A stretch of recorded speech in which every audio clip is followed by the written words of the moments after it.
All right, so as promised, more of the Kershaw Forum pass-around knives. We've got a couple ZTs. I did these two together because they're both designed by Les George, and they're both excellent designs. I especially love the little 0900. I think it's just a perfect little EDC knife, and it is small, sub 3-inch blade, but it still gives you a full grip. And this indentation right here on the blade, call it a I want to call it a choil. The word's escaping me, but it just fits perfectly right there, you know, and it's just a great little EDC knife.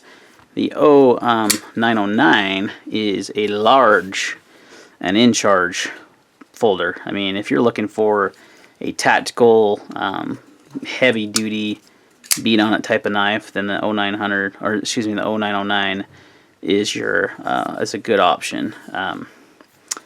Great flippers, both of them. Both use S35 VN steel. Obviously, completely. You see the similarities though of the designs. They both have the Les George style thumb ramp right here on both of those knives.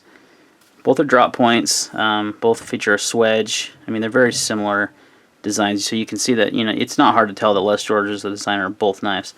The 0909 is kind of reminiscent of it has the same pivot as the old 0300, which is a really heavy duty pivot. It is a titanium liner lock, so not the strongest lock out there. I would kind of prefer a frame lock for a really heavy duty knife like the 0300 for example, but it is still an excellent folder.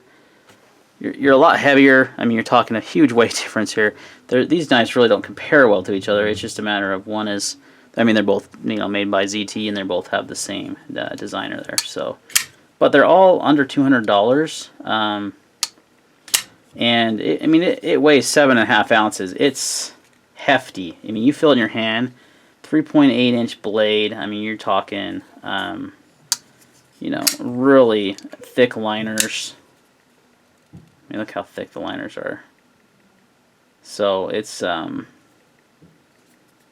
G10, nice and grippy. It's got really good ergos.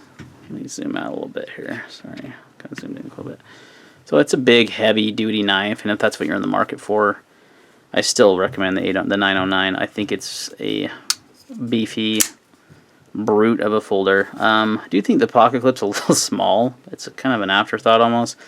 It is deep carry, but you do have about that much hanging out of your pocket, and it is a pretty heavy knife. Not what I would consider a EDC knife for your regular Joe. Maybe for like a law enforcement officer, military, something of that nature. That's a great option. But it's also a good defensive blade. You got almost a 4-inch blade, real heavy, sturdy kind of knife. So overall, great. Now, the 909, again, is this completely polar opposite. It's a teeny little guy, sub 3-inch blade, titanium frame lock, same kind of clip. Just goes well with this knife. I love how all the hardware is polished and not polished, but silver, not black. That's the best way to describe it. Whereas on this one, it's all black, and it goes well with the theme of the knife. A lot of times with ZTs, you get titanium frame lock, and then you get black hardware, and it's just like the 801 was a great example. I'm always wondered why they didn't do this color hardware on that knife. So, but I've been carrying this one quite often since I've had it on the pass around, and I've had 2 of these little guys, and for some reason I've sold them, and I don't know why, because it's just a fantastic EDC knife. I mean, it's lightweight, it's small, it's got enough blade to do anything. You got great ergonomics, great grip. It's a strong folder with some titanium frame lock. It's got a great flipping action. It's just a great overall little EDC, and I'm going to pick up another one of these because I miss it. I love these little guys, so they're fantastic knives. So just kind of a look at some of these knives I reviewed earlier in the year. Had them on the pass around, thought I'll just do another quick video on them. Just, under $200, made in the USA, titanium, S35 yen, premium knives for under $200. I mean, pretty remarkable what ZT can do in the USA, and made right there in Portland, Oregon. Well, technically Tualatin, but close enough. just great knives, guys. I mean, I highly recommend both the George designs. I hope ZT does more collaborations with Les George next year. I'm excited to see what they come out with Les George, because all those designs I've seen, even the little budget Kershaws, are really cool designs, and hopefully they continue to work with him as a designer. So thanks for watching, guys. We'll see you on the next video.